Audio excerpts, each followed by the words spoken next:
अस्सलाम वालेकुम। Welcome to Kleem overseas consultants private limited. आज की वीडियो में मैं आपको बताऊंगा कि जापान का जो ई वीज़ा है वो कौन कौन से मुल्क की रेजिडेंसी जो रखते हैं वो वीज़ा अप्लाई कर सकते हैं, कौन कौन से नेशनैलिटी वाले लोग जो हैं वो जापान का ई वीज़ा के लिए एलिजिबल हैं। तो सबसे पहले मैं आपको अपनी कंप्यूटर स्क्रीन की तरफ लेके चलता हूँ। सबसे पहले जब आप अपने कंप्यूटर स्क्रीन पे जाते हैं तो आप यहाँ पे लिखते हैं जापान ई वीज़ा, जैसे कि मैंने यहाँ पे लिखा, ठीक है। उससे नीचे जापान ई वीज़ा लिखेंगे, आपको नीचे ये वाली वेबसाइट आ गई। जब आपके पास ये वेबसाइट आती है तो आप इसका जो ये नीचे इनका जापान ई वीज़ा वाला वेबसाइट खुल जाती है। हम आपको आज वीज़ा अप्लाई करने का नहीं बता रहे, हम आपको ये बता रहे हैं कि आप में से कौन कौन से ऐसे लोग हैं जो जापान का ई वीज़ा जो है वो हासिल कर सकते हैं या एलिजिबल हैं, कौन कौन से वीज़ा अप्लाई कर सकते हैं जापान का ई वीज़ा।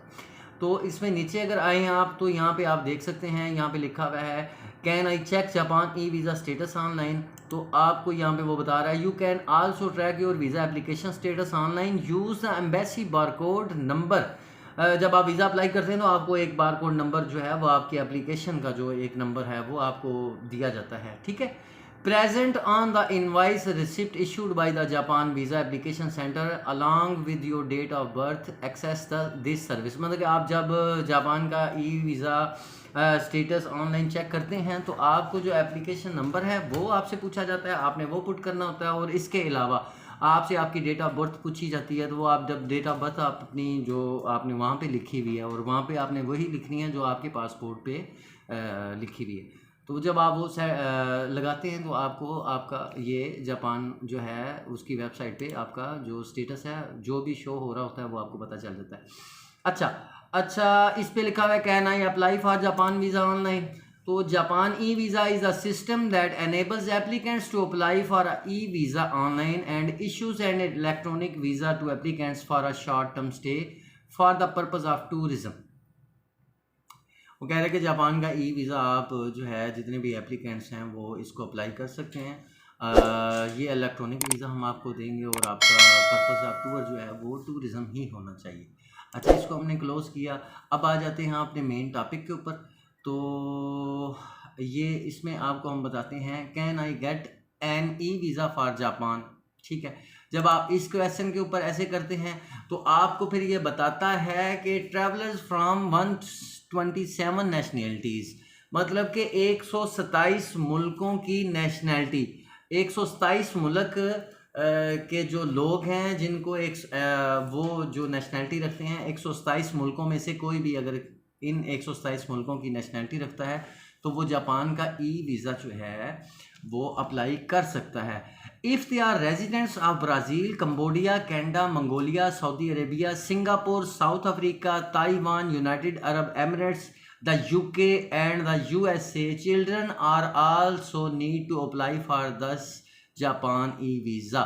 इसमें से जो बड़े मुल्क हैं उनका उन्होंने बता दिया है कि ब्राज़ील के लोग, कंबोडिया के लोग, कनाडा के लोग, मंगोलिया के लोग, सऊदी अरेबिया की जो रेजिडेंसी रखते हैं, ठीक है, इन मुल्कों की उन्होंने इसमें से जो हाईलाइट करने वाले मुल्क थे उनको यहाँ पे हाईलाइट किया हुआ है। हाईलाइट्स में उन्होंने ये बताया हुआ है कि अगर ये लोग जो ब्राज़ील में रहते हैं और ब्राज़ील की रेजिडेंसी है उनके पास, कंबोडिया में रहने वाले कंबोडिया की रेजिडेंसी है, नेशनैलिटी उनके पास नहीं है यहाँ की, वो सिर्फ रेजिडेंसी कार्ड जो है वो अगर उनके पास है इन मुल्कों का, जिसमें ब्राज़ील है, कंबोडिया है, कनाडा है, मंगोलिया है, सऊदी अरेबिया है, सिंगापुर है, south Africa, Taiwan, United Arab Emirates, ये सबसे ज़रूरी है। इसके ऊपर मैंने एक वीडियो भी बनाई हुई है, वो आप डिस्क्रिप्शन में मैं आपको उसका लिंक दे दूंगा, या आप मेरे यूट्यूब चैनल पे जो ही जाएंगे तो जापान का जो एक वीडियो है उस पर मैंने बताया है कि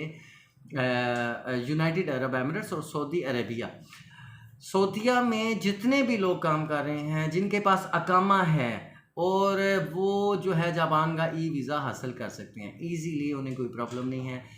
दुबई में रहने वाले लोग, शारजा में, अबू धाबी या यूनाइटेड अरब एमिरेट्स की आईडी जिनके पास भी है, रेजिडेंट्स आईडी है, उनके पास वहाँ का अकामा है, वो सारे लोग एलिजिबल हैं इस वीज़ा को अप्लाई करने के लिए।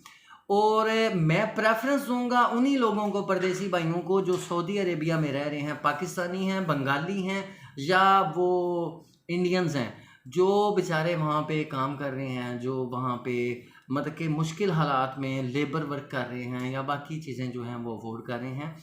तो वो अगर अप्लाई करें तो उनको भी वीज़ा मिल सकता है, क्योंकि उनके पास सऊदी अरेबिया का अकामा है, यूनाइटेड अरब एमिरेट्स की, यूएई की जिनके पास आईडी है। उन लोगों को ज़्यादा ज़रूरत है, मैं उन्हें प्रेफर करूँगा, उन्हें बताऊँगा कि आप ये वीज़ा जापान का ई वीज़ा हासिल कर सकते हैं। अगर आपको इसकी पेड सर्विसेज चाहिए तो भी मैं आपकी हेल्प कर सकता हूँ, इसमें कोई प्रॉब्लम नहीं है, आप मुझसे रब्ता कर सकते हैं। यूके भी है इसमें यूएसए भी है, और यहाँ के रहने वाले जितने भी बच्चे हैं वो भी जापान का ई वीज़ा अप्लाई करने के अहल हैं।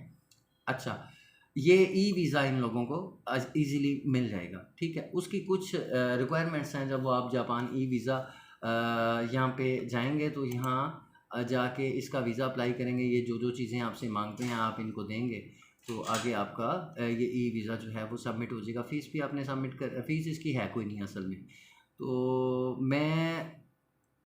तो आपने देखा कि आप आज मैंने एलिजिबिलिटी उन लोगों की शो करवाने की कोशिश की है कि जो जापान का ई वीज़ा इजीली हासिल कर सकते हैं। देखें, हम पाकिस्तानी जो हैं वो जापान का स्टिकर वीज़ा ही ले सकते हैं, उन्हें इलेक्ट्रॉनिक वीज़ा जो है वो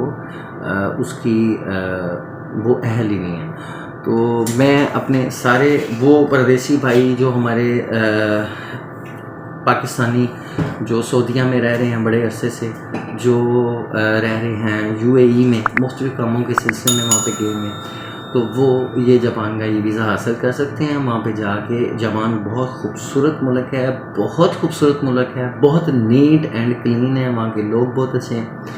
उन्होंने कैसे तरक्की की है, उनका कल्चर देखने का आपको मौका मिलेगा। और मैं आपको इस बात पे यही कहूँगा, सऊदी अरब में रहने वाले और यूएई में रहने वाले उन सब लोगों से मैं यही बोलूँगा कि चलो जापान चलो और जापान की सैर करो, और आप उनकी तरक्की का राज जानने की कोशिश करें और अपने मुल्कों में वापस आएँ। वहाँ पे इलीगल कभी भी आपने रहना नहीं है या आपने रुकना नहीं है, सिर्फ उनसे सबक हासिल करने के लिए, ट्रैवल करने के लिए। ट्रैवल जो है वो आपको बहुत कुछ सिखाता है, तो आप वहाँ का सफ़र इख्तियार कर सकते हैं। जो लोग मेरे चैनल पर नए हैं वो मेरे चैनल को सब्सक्राइब करें, मेरी वीडियोस नई से नई इन्फॉर्मेटिव जो है वो मिलती रहेंगी। मिलते हैं आपसे नेक्स्ट वीडियो में इंशाल्लाह। अल्लाह हाफिज़।